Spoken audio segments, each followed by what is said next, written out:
and welcome back to Rishi's Kitchen TV. In today's video, I'm going to teach you how to make some very yummy chocolate chip cookies. So this is only a 4-ingredient bake. So these are essentially 4-ingredient chocolate chip cookies.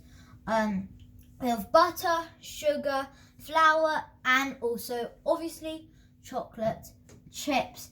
And today I'm going to be using a stand mixer.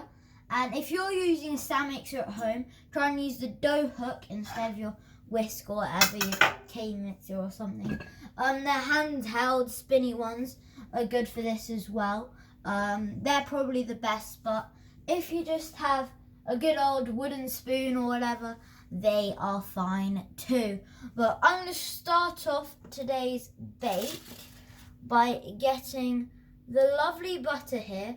So that is, let me just wait for me to do some math. 450 grams of butter going in here. I think the full quantities will be in the description below. Try not to make a mess of this. So usually when making cakes and things, we'll cream this with the sugar, but not today. Well, we will cream it with the sugar, but we're just going to start it off as just the butter right now for just a little while. So yeah, we're going to put it on a medium speed for just a tiny little while. So my butter has been mixing for around just under a minute, I would say. And it's looking pretty good at the moment. This is kind of what it looks like. If you haven't started baking yet, try and use soft butter. So just take it out of the fridge and leave it out for a little while. You could just put it in the microwave or the oven. Just make sure you don't put it in there for too long because A, it might melt, and B, it doesn't give the best results when baking. But as you can see, mine was kind of at the sides. So I'm going to use one of these and just put it back in the middle. So it is a lot different to its original consistency, but still not really very much mixed. So now we're going to add the 220 grams of sugar. Oh yeah, so usually if I was going to make one batch of cookies, I'd use 225 grams of butter and 110 grams of sugar. But obviously, today I'm making 2 batches, so that's why the quantities are doubled. At least I hope they're doubled. At least I hope my maths is correct. So the butter and the sugar are in this bowl together. Again, the full quantities will be in the link description below. And a good tip is to cream these together for as long as possible. 10 minutes, maybe. That would really be ideal.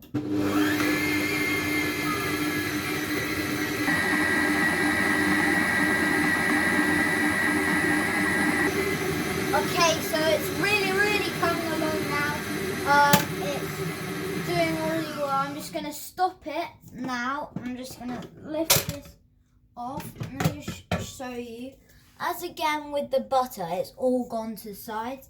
And you may think this is a problem, but do not worry, do not fret. You can always get your trusty thingamajig, spatula, I don't know, and just put it back into the middle. You might also find that you've got bits of butter on the outside that haven't been really incorporated with the sugar. So just try and get that incorporated as much as possible because, oh, by the way, this is caster sugar, if you didn't know. So that's not granulated sugar, not icing sugar, caster sugar. Your caster sugar may have looked white we just have golden caster sugar. I don't know why, that's just what my dad bought from the shops. So yeah, you just got to keep on doing that for a little while. And as you can see, this is what it looks like at the moment. Try and get it to focus. Yeah, it's not focusing. Yeah, that's what it looks like at the moment. In a bit, we are going to have a test. But yeah, just carry on whizzing it for the time being. So the mixture has been mixing for quite a while now, and I'm just gonna have a test and see how many bits of caster sugar there are in the dough.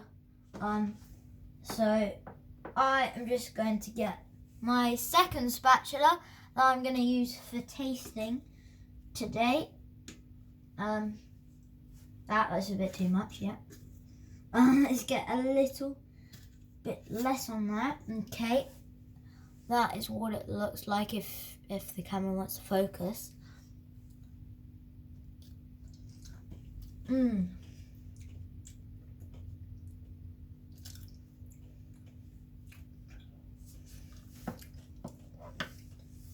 That is really, really, really good. I'm gonna have to watch this now. I didn't really think of that. But that tastes great, but I'm still gonna have it wearing for quite a bit longer. Okay, so I got the mixture to a good kind of consistency. You can definitely keep it going for longer if you really, really wanted to, but I'm not at this moment. And I'm going to add my flour and my chocolate chips. So for this bit, you're probably going to want to do it by hand. So just getting it really in there. So this is 550 grams of flour. Again, the full quantities will be in the description below, especially if some of these are wrong in here. So always check the description below in case I'm wrong. But yeah, in goes the flour. So we don't really want to have it going for like crazy when you start off, because that's just not really going to help very much. And yeah, it's just gonna become too tough, the dough. And if that does happen, you can always add a bit of extra butter, and if it's too, not stable enough, then you can always add a bit of extra flour if you have any in your pantry or just your cupboard. Could be just your cupboard. I'm gonna put some chocolate chips in. So these chocolate chips are actually pretty big, but big is pretty good in my opinion. And if you're really not trying to impress your smug neighbours, which are having a kind of adulty nemesis kind of vibe going on, then you might want to experiment with some cool chocolate flavours. And I got some chocolate for my birthday. Thank you, you know who you are if you're watching. So I am going to experiment with some lime and sea salt chocolate from Montezuma's here. I feel like Montezuma's chocolate. There we go. So these probably be a little smaller chunks, let's be honest. Yeah. We'll see if the lime kind of comes through in the baking. Actually, I think I might add an extra bar of the lime in there, so just let me go do that. Oh yeah, I forgot to say you can have as many grams of chocolate chips as you want, and it doesn't really have to be super accurate. I'm not really doing scales. I can kind of do it by eye now. But 70 grams is probably the best amount for these kinds of cookies. But I'm just going to get my hands right in there and just mix the dough together. So my cookies are looking quite good. Let me just show you. So they aren't really too dry or too wet. I must be honest, they aren't the best cookies I've ever made, but they do still look pretty good. So what I'm going to do is I'm going to roll them into pretty bite-sized balls. Actually, not very bite-sized, to be honest. I would like to have some bite-sized cookies. And just pop them in the oven for 10 minutes. And we're just going to pop them on a baking tray with some of this good stuff, this baking parchment.